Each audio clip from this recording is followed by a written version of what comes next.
So let's take the next question.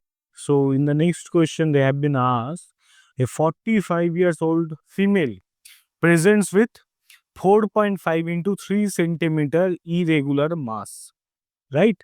So there is a 4.5 into 3 centimeter irregular mass in the left upper quadrant of her right breast, which is not fixed to the pectoralis major, not even fixed to the skin, or there is a no skin changes.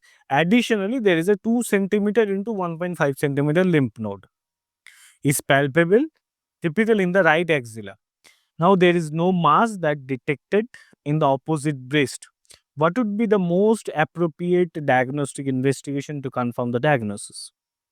Okay. So, the options are here is a mammography, PET scan, biopsy of the breast mass, and option D is the ultrasound guided biopsy of the enlarged axillary lymph node. Okay. So, this is basically a multiple option correct answer, right? So, from this clinical scenario, let's try to visualize the patient. So,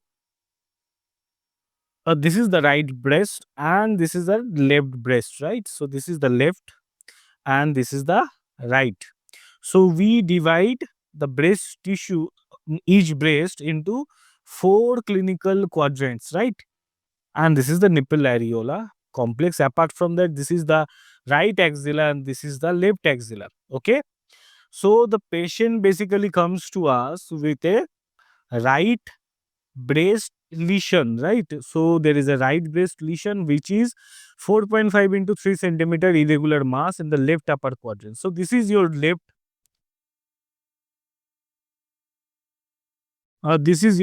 upper quadrant, right? 4.5 into 3 centimeter. And this is the axilla.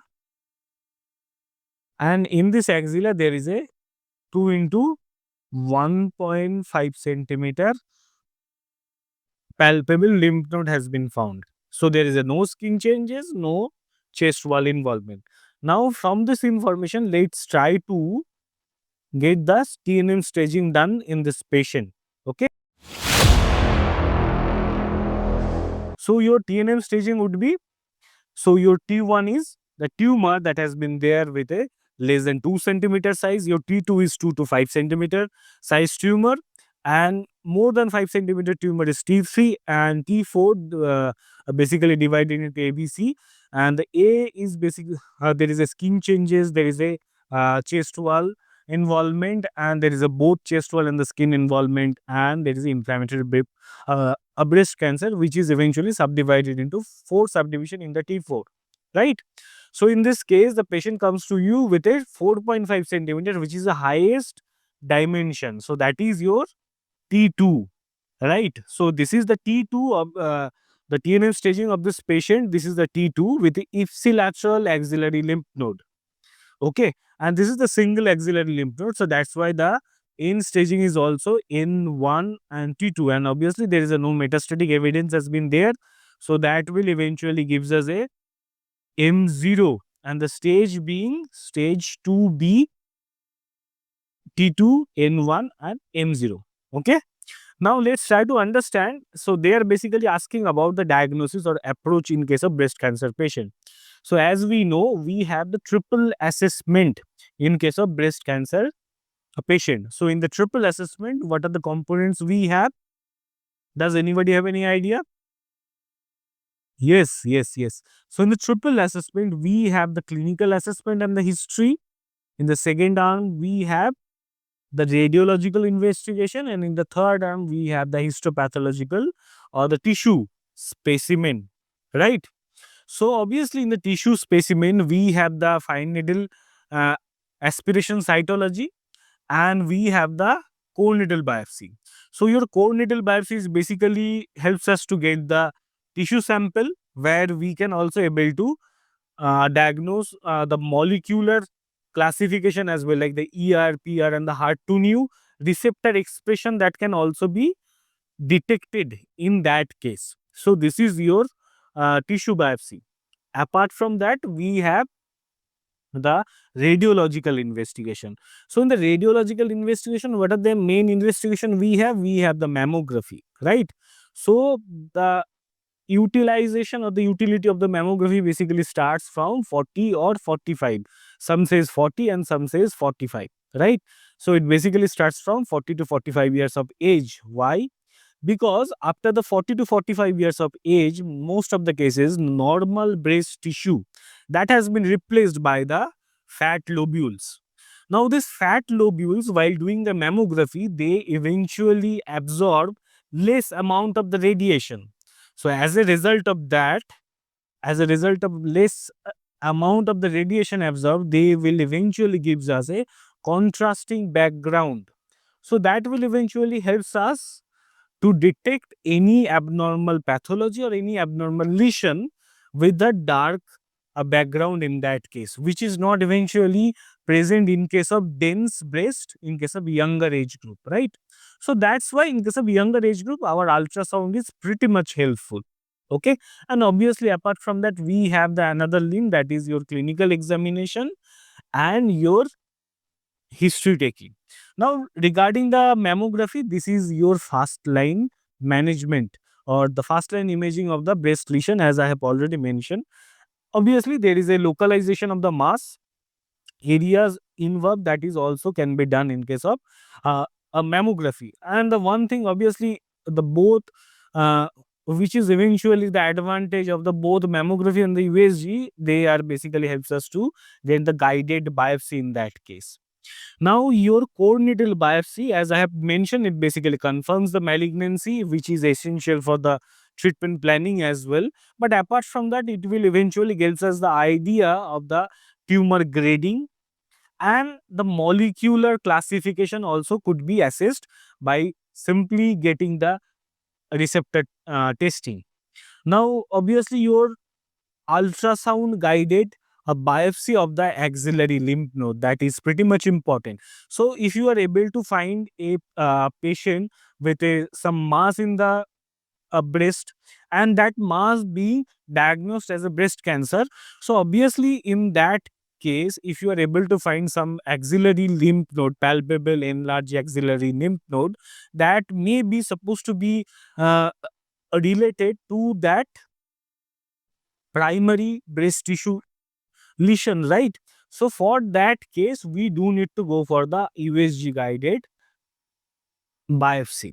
Now, this ultrasound guided biopsy of the axillary lymph node, this is how it is very much important. It will eventually gives us an idea whether this axilla is basically involved or not, so that we can proceed with a modified radical mastectomy, or whether we do need to go for the axillary dissection or not. That is eventually decided from this area only. Okay.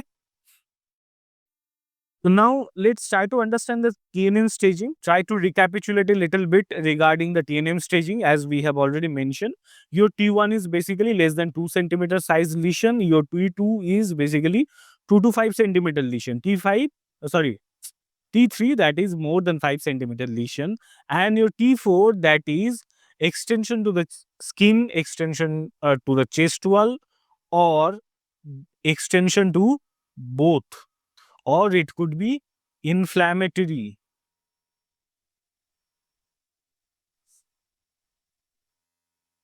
breast cancer as well. Your inflammatory breast cancer is basically classified under T4D. Then comes your nodes, like it could be N1, which is the mobile ipsilateral axillary lymph node. Your N2 is basically fixed and matted axillary nodes, and N3, that is supraclavicular, infraclavicular, or somewhere internal mammary lymph nodes. Your metastasis, if it is positive, it is basically your M1.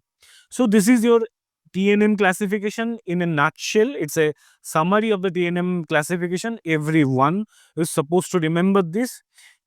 As as per your examination is concerned, it is very much important. Even in the past examination, even in this last NEET PG examination, the same question with a image based uh, um, question they have been asked regarding the TNM classification of the breast cancer and regarding the management and the imaging approach. So you do need to understand this properly and clearly. Okay. Now, regarding the treatment approach, obviously, so this is a patient with a early breast cancer. So in that case, we can eventually goes with a lumpectomy with a separate axillary lymph node dissection, or we can go for mastectomy, which is a modified radical mastectomy, where we remove the breast and uh, with the removal of the breast, we also try to dissect the axilla and get rid of all the enlarged axillary lymph node uh, from the axillary vein to up to the angular vein in that case. Now, there is another important thing, which is a sentinel lymph node biopsy, which is pretty much important. But in this case scenario, as the patient has been presented with a enlarged axillary lymph node, we can eventually get the diagnosis from the USG guided biopsy of the axillary lymph node. So there is a no requirement of the sentinel lymph node biopsy in that case. It is pretty much important when there is a no palpable enlarged lymph node has been found. Now your adjuvant therapy, which is eventually based upon the receptor status. So the patient, if the patient basically presented to us with a HER2 new positive status, obviously we would like to start the patient on the Herceptin or the trastuzumab, or there is a aromatase inhibitor in case of hormone therapy with a postmenopausal status, or there is a tamoxifen or raloxifene can be given to a patient with a ERPR positive in a premenopausal status patient. Okay. So this is what we can do, but especially in case of early breast cancer, the chemotherapy is supposed to be chemotherapy is supposed to be given in such patient. But before that, we usually like to go for the molecular testing. So there is a multiple molecular testing is there that will eventually helps us to predict the response of the patient upon giving that this chemotherapy regime. So by this prediction, we can decide whether this patient will get any benefit from this chemotherapy or not. Okay. So this is where the treatment approach basically lies. Okay. So in this question, so they have given us the four option, which is the mammography, which is eventually used in the scenario, and the PET scan. Look, the utilization of PET scan is not very much has been the utilization of PET scan is not very much well established in case of breast cancer. So it is not eventually used, especially in case of patient with a primary breast cancer. But then comes your biopsy of the breast mass, which is the one of the important pillar of the triple assessment. Apart from that, your ultrasound guided biopsy of the large axillary lymph node, which is eventually very much important. So that will gives us option A, option C, and the option D in that case. So option A, C, and D has been given in the option D only. So this is going to be your answer. Okay. Thank you.